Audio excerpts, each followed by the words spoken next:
Légionnaire Kikabidj.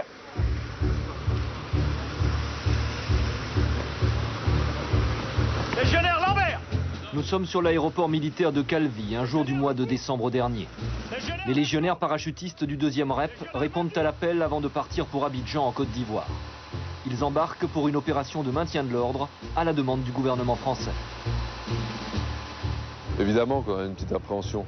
Mais comme moi, je pense que tout le monde, d'abord, est sûr de soi, sûr de ce qu'il sait faire. Et ensuite, se raccroche aux structures existantes. Leur mission, constituer une force d'interposition entre les forces loyalistes du président Laurent Gbagbo et les rebelles.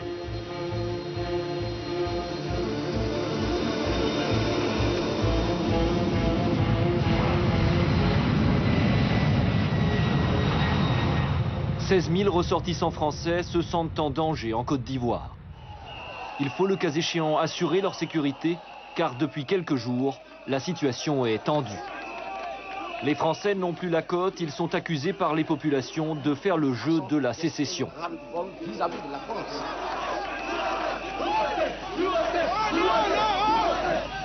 Les légionnaires sont partis dans ce pays africain en proie à une guerre civile, avec des équipements impressionnants de nature à assurer leur protection en cas de nécessité. Il y a des roquettes anti-blindées légers, il y a des éclairants à main, il y a des grenades à fusil, des obus de mortier, il y a des Milan, des RX, c'est des missiles anti-chars. Ils sont affectés dans le nord du pays. Les légionnaires sont des soldats aguerris, familiers de ces terrains hostiles, prêts à risquer leur vie pour la cause qu'ils doivent défendre. Ok, on commence à avancer doucement.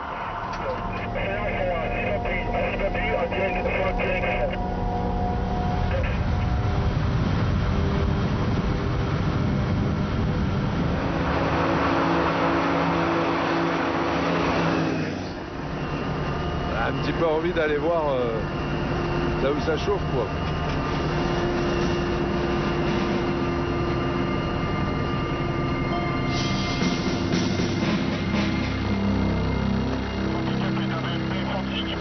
Ces légionnaires, considérés comme des soldats d'élite et respectés à ce titre par les armées du monde entier, tranchent avec l'armée gouvernementale ivoirienne.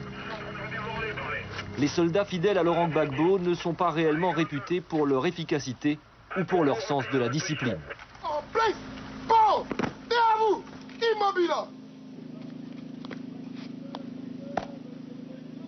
En place, bon. Aïe. Aïe. Commande.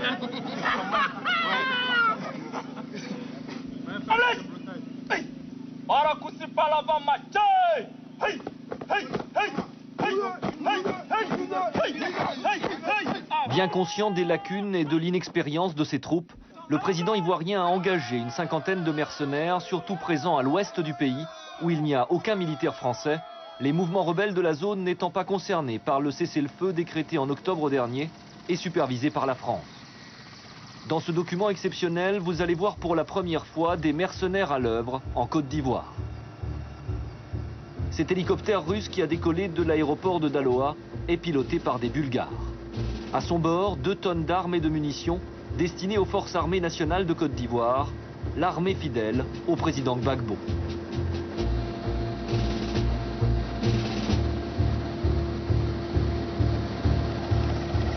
L'image est symbolique. À l'atterrissage de l'appareil à Bloléquin, c'est un soldat blanc qui tient le drapeau ivoirien.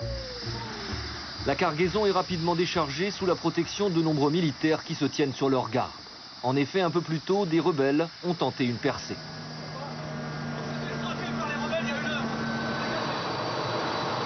Le chaudron de Bloléquin, comme on l'appelle à l'état-major, est tenu par 300 militaires ivoiriens, encadrés et commandés par une vingtaine de mercenaires de plusieurs nationalités. Des Français, des Slaves, des Anglo-Saxons et même des Argentins. Ok.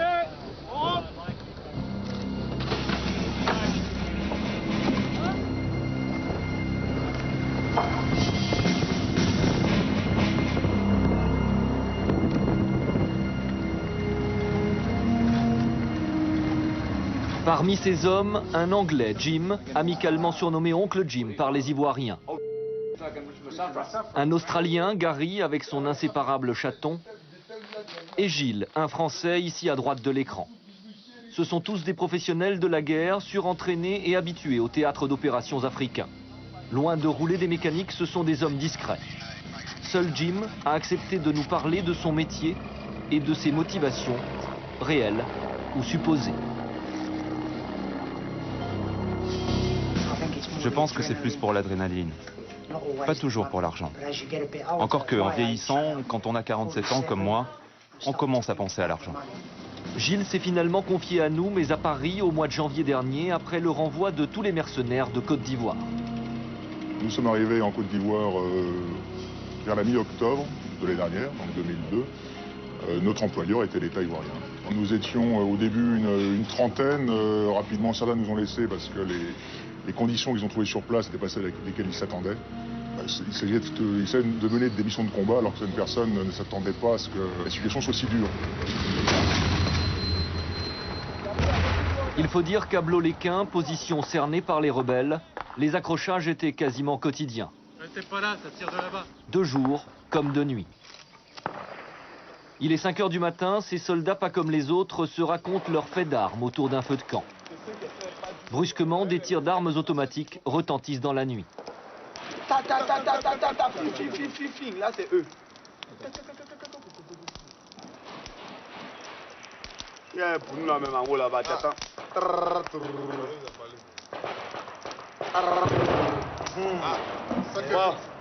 Bon, ça a commencé. Le branle-bas de combat est décrété. Voilà. Calmement, Gary, avec un flegme très britannique, se lève et donne les premiers ordres. Get on your positions. Your position, who's that?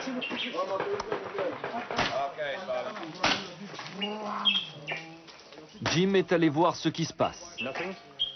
Apparemment, rien de bien sérieux. Stand down, relax. Repos, du calme. Une fausse alerte. Relax, it's not going Il faut bien avouer que ces hommes en ont vu d'autres. En tout cas, pas de quoi émouvoir Gary qui pense avant tout à son café du matin.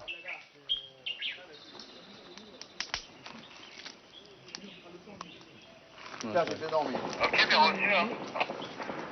Retour 1 de Lima. C'est vous qui tirez là? Bon, faut mettre de l'ordre en bas là, parce que visiblement il n'y a personne qui répond en face, donc ça veut dire qu'il n'y a pas d'ennemis. C'est pas la peine de gaspiller les munitions pour rien. Bien pris, parlez. Le réveil matinal. C'est vraiment une guerre étrange. À un moment, c'est très chaud, et le moment d'après, tu bois une tasse de café autour du feu. C'est ça qui est étrange. Mais je ne dirais pas que c'est une sale guerre. Qu'est-ce que vous pensez de l'ennemi? J'ai été surpris, parce que quand je suis arrivé, pour moi, c'était pas vraiment la guerre. Mais en fait, ils sont bien meilleurs que ce que je croyais, surtout sur le plan de la guérilla. À l'aube, ces mercenaires vont faire le tour des positions pour sonder le moral des troupes. Leur métier leur impose une grande polyvalence. Ils sont parfois chefs de chantier, ce qui les amène à construire des tranchées et des bunkers pour aménager des postes de combat.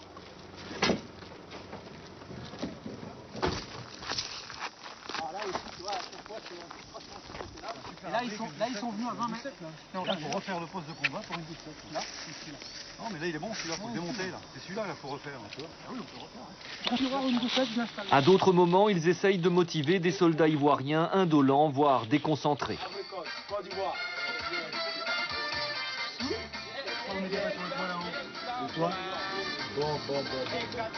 Bon, j'ai compris. Vous montez un poste là-haut. Vous faites des sacs de sable. Vous montez un poste avec une pièce. Vous mettez ça sur autre chose, vous mettez sur le toit. Une personne qui bouge. C'est ça pour nous comme position.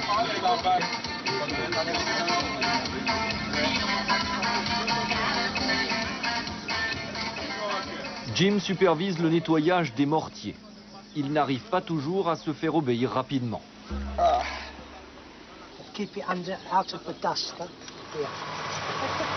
Ils ont posé le mortier ici, mais comme il est réglé à 500 mètres, ils vont tirer sur les arbres. Tout se passe dans la bonne humeur, mais les soldats ivoiriens ne sont pas toujours faciles à commander. Et ils obéissent? Des fois oui, des fois non. On espère qu'ils nous écoutent, mais c'est pas toujours vrai. Surtout lorsqu'il y a beaucoup de travail, c'est le problème. L'armée ivoirienne ne peut pas être considérée comme très performante. C'est pour toucher une solde régulière et devenir fonctionnaire qu'on s'engageait dans les forces armées. Résultat, sur les 18 000 hommes officiellement enregistrés par le ministère de la Défense, quelques centaines à peine sont réellement opérationnels et à même d'être envoyés au front. Les observateurs éclairés sont unanimes. Sans les Français de l'opération Licorne au nord et sans les mercenaires à l'ouest, les rebelles auraient facilement conquis Abidjan. Le problème du soldat ivoirien, c'est qu'il manque d'entraînement. C'est une armée de temps de paix qui a connu 40 ans de paix civile. Mais je pense que les hommes en particulier qui sont restés avec nous pendant près de 45 jours à Bloléquin sont aujourd'hui de très bons soldats. Quant aux mercenaires, ils affirment être des hommes de principe et de fidélité. Une fois engagés, ils ne seraient pas prêts à changer de camp, même pour de l'argent. Et vous pourriez vous battre dans l'autre camp? Plus maintenant. J'ai choisi ce camp. Je parle pour moi, personnellement. J'ai choisi ce camp et je n'en changerai jamais. J'ai travaillé avec ces gens, qu'ils soient noirs ou blancs, ce que vous voulez, et donc je ne pourrai pas changer de camp. Maintenant, oui, mais avant. Avant, probablement ça ne m'aurait rien fait d'être dans un camp plutôt que dans un autre, si le salaire avait suivi, parce que je ne m'investis pas sur le plan affectif. Ici, en Côte d'Ivoire, vous êtes bien payé? Oui, plutôt bien. Je pense que c'est bien payé. C'est combien? Je touche 6 000 €. Par mois? Par mois, oui. Et les Ivoiriens, de leur côté, se montrent plutôt satisfaits de leur professeur blanc. C'est tout ce qui est bien dans cette arme, c'est tout. Après la mort, il y a la vie. C'est efficace? Gary, Uncle Jim sont sympas. On s'entend très bien. Quand il s'agit de bosser, on bosse comme il se doit. Ils sont contents de nous sur le plan boss, donc on s'en met pas, quoi. On a appris vraiment beaucoup.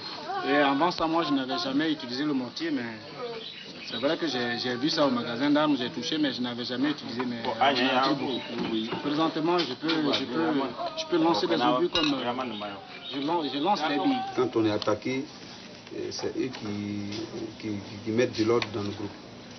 Beaucoup d'entre nous. S'ils n'avaient pas été là, on aurait perdu des éléments certainement. On est un peu habitué à ça. Mathieu 2. Pour mettre toutes les chances de leur côté, les soldats ivoiriens très croyants s'en remettent aussi à la Bible et à Dieu. Puis les envoyer à Bethléem en disant, allez, prenez des informations exactes. Jim, lui, sait bien que les prières n'auront aucun effet s'ils tombaient entre les mains des rebelles. Parole du Seigneur. Nous rendons grâce à Dieu. Dieu les gars. Bonjour à tous. Oui, ils nous mutileraient s'ils nous attrapaient. C'est pour ça qu'on fait des blagues à propos de nos tatouages. Ici, la plupart des mecs sont tatoués. Donc on vaut plus cher pour les Libériens d'en face. Parce qu'on est des œuvres d'art en quelque sorte. En fait, les rebelles n'auront jamais la peau de Jim. En effet, lors de sa visite à Abidjan le 4 janvier dernier, Dominique de Villepin a mis un terme à l'aventure des mercenaires en Côte d'Ivoire. Il a exigé et obtenu leur renvoi du président Gbagbo.